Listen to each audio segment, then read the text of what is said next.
हद ड्रामा नई किस्त का जबरदस्त ट्विस्ट। दोस्तों, हद ड्रामे की आने वाली किस्त में कहानी एक ऐसे मोड़ पर पहुंचने वाली है जहां जीनिया की चालाकियां ही उसके लिए सबसे बड़ा जाल बन जाएंगी। अब जीनिया की उल्टी गंती शुरू हो चुकी है, क्योंकि जिस खेल से उसने फरियाल की जिंदगी तबाह करने की कोशिश की थी, अब वही खेल उसके खिलाफ खेला जा रहा है।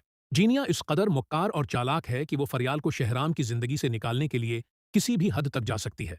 लेकिन उसे जरा भी अंदाजा नहीं कि फैरूज और दानिश इसके लिए एक ऐसा जाल बिछा चुके हैं जिससे निकलना अब उसके लिए नामुमकिन हो जाएगा।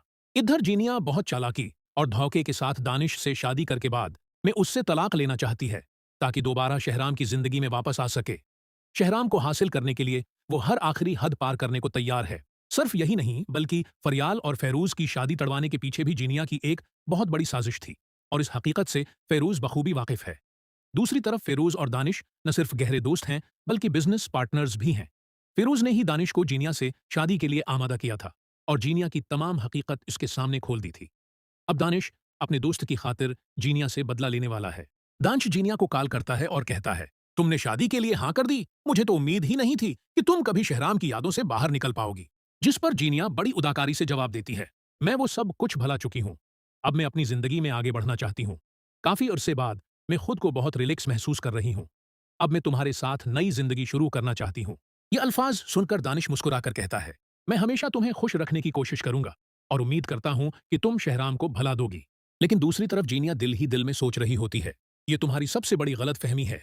मैं तुमसे सिर्फ उस लिए शादी करना चाहती हूँ ताकि बाद में तुम्हें तलाक देकर दोबारा शहराम की जिंदगी में शामिल हो सकूं। इधर सीरत बेगम भी अपनी चालें चलना शुरू कर देती है। वो बहुत होशियारी से दानिश का पैसा हथियाना चाहती है।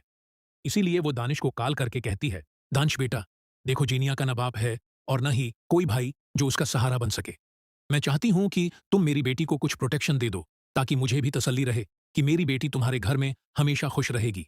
मैं चाहती हूं कि तुम उसके नाम मैं चाहती हूं कि तुम उसके नाम अपनी कुछ प्रॉपर्टी कर दो, ताकि कल को मेरी बेटी को किसी चीज की फिक्र न रहे।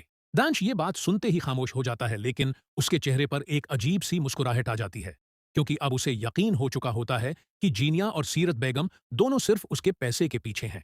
दानिश फौरन फैरूज को कॉल करता है और कहता है, यार, तुम बिल्कुल ठीक कह रहे थे। ये लोग वाकई मुझे बेवकूफ समझ रहे हैं।